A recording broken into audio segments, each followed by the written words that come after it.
இடியாப்பம் செய்ய போகிறோம். அதுக்கு நான் பச்சரிசி மாவு எடுத்திருக்கேன். இது வறுத்த பச்சரிசி மாவு. அதில் 1 ஸ்பூன் உப்பு,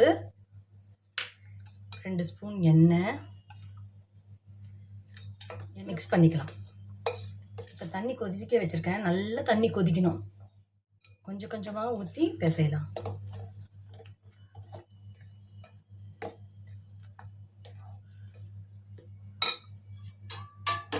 நீங்கள் 1 கப் அரிசி மாவு போட்டிங்கன்னா 1.25 கப் தண்ணி யூஸ் ஆகும். சில இதுக்கு கொஞ்சம் கம்மியாயிடும். அதனால நீங்கள் அளவு ஊற்றி ஊற்றி கொஞ்சம் கிளறிக்கோங்க.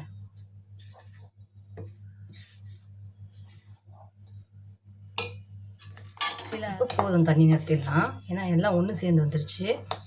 இப்போ நம்ம கை போட்டு பிசைய முடியாது, ஆறணும். ஒரு 5 நிமிஷம் 10 நிமிஷம் இப்படி விட்டுடலாம், ஆறுற வரைக்கும்.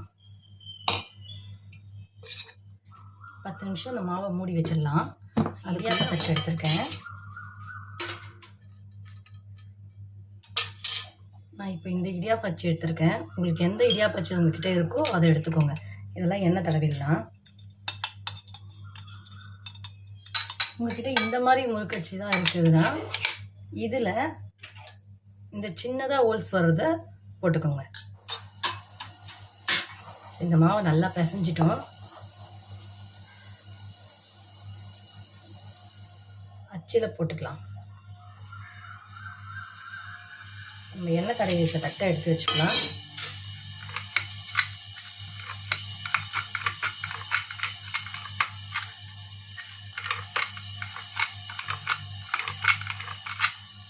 இந்த அச்சிலையும் போட்டு காட்டுறேன் பாருங்க. இதுலேயும் கொஞ்சமாக தான் போடணும். அது புழியறதுக்கு முன்னாடியே நம்ம இட்லி குண்டானில் தண்ணி வச்சு கொதிக்க வச்சிடலாம்.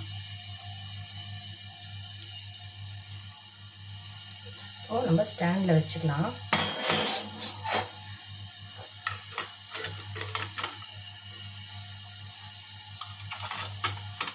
எல்லா தட்டும் புழிஞ்சு எடுத்து வச்சிட்டோம்.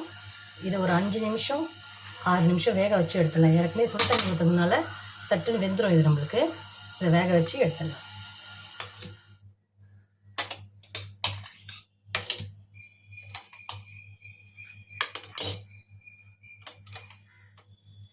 பாருங்கள் நம்ம இடியாப்பம் எப்படி வந்திருக்குன்னு. இந்த இடியாப்பமும் செஞ்சு சாப்பிட்டு பார்த்துட்டு எப்படி இருக்குன்னு லைக் பண்ணுங்கள், கமெண்ட் பண்ணுங்கள், ஷேர் பண்ணுங்கள்.